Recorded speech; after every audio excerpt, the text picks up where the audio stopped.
আমি কোন পথে যে চলি, কোন কথা যে বলি, তোমায় সামনে পেয়েও খুঁজে বেড়াই মনের চোরা গলি।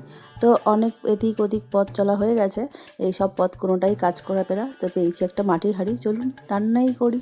কারণ কি, বাড়িতে লোক আসবে আর এই মাটির হাঁড়িতে মাটন খেতে চেয়েছে। মাটির হাঁড়ি মানে তো দারুণ ব্যাপার।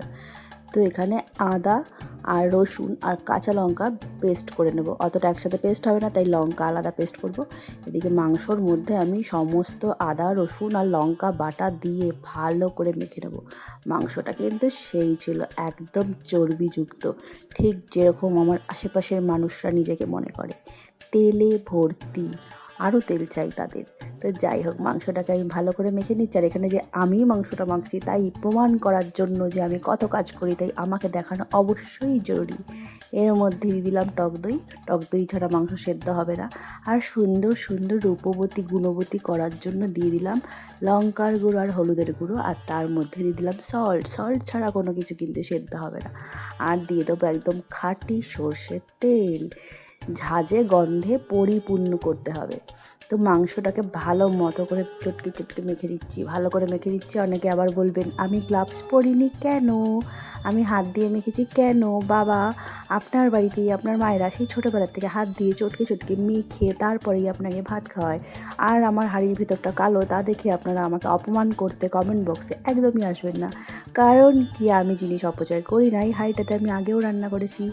আর যেহেতু হাঁড়ির নিচে মাটি দেওয়া নেই, সেহেতু আমি একটু ভয়ে ভয়ে রান্না করছিলাম, তবে কিচ্ছু হয়নি। যাই হোক, আমি পেঁয়াজটাকে ভেজে নিয়েছি সর্ষের তেল দিয়ে। সর্ষের তেলটা দেওয়ার সঙ্গে সঙ্গেই এমন ধোঁয়া উঠছিল যেন আশেপাশে পড়োশের বুকে আগুন জ্বলেছে। তো যাই হোক, আমি এবার হাঁড়ির মধ্যে সমস্ত মেখে রাখা মাংসটাকে দিয়ে দিলাম। আর তারপর সুন্দরী করে তোলার জন্য দিয়ে দিলাম লঙ্কার গুঁড়ো। এটা কিন্তু কাশ্মীরি লঙ্কার গুঁড়ো, কারণ আগে একবার লঙ্কার গুঁড়ো দিয়েছি। অনেকে আবার দৌড়ে দৌড়ে আসবে কমেন্ট করতে, কত লঙ্কা খাবে আর। তো এটা হলো কাশ্মীরি লঙ্কার গুঁড়ো, আগেরটা ছিল ঝাল লঙ্কার গুঁড়ো।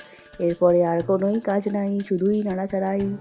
তো ঢাকনাটা খুলে ভালো করে কষিয়ে নিচ্ছি। তবে ভুল করেও এরকম একটা খুন্তি নেবেন, সেই স্টিলের খুন্তি নিতে যাবেন না, তার খোঁচায় হাঁড়ি কিন্তু একদম ভেঙে তছনছ হয়ে যাবে। আর এর মধ্যে আমি দিয়ে দিলাম মিষ্টি, কারণ মানুষ মিষ্টি কথা বলতে ভুলে যাচ্ছে, তাই রান্নার মধ্যে মিষ্টি অ্যাড করা খুবই প্রয়োজনীয়।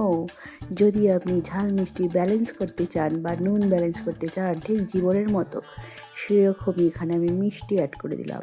আর এরপরে ভালো করে আমার কষানো হয়ে গেছে, অল্প একটু জল দিয়ে দিয়েও কষাচ্ছি।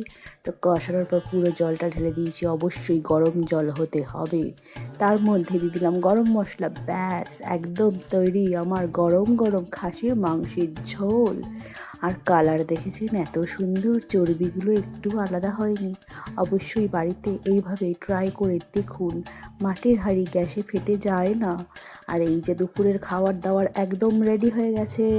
আর এদিকে রান্নাবান্না যেই হয়ে গেছে, আর তো কোনো চিন্তা নেই। এদিকে আমার মেয়ে আর আমার বর মশাই কী চটকানা চটকাচ্ছে বাচ্চাটাকে। টেনশন নেই তো, যত টেনশন সব তো আমার ছিল। রান্না করা, বাসন মাজা সব দায়িত্ব আমার, তাই মনেই চোখে হাম্পা খেয়ে নিচ্ছে। যাই হোক, আবার দেখা হবে অন্য কোনো ভিডিওতে। Tata, love you all.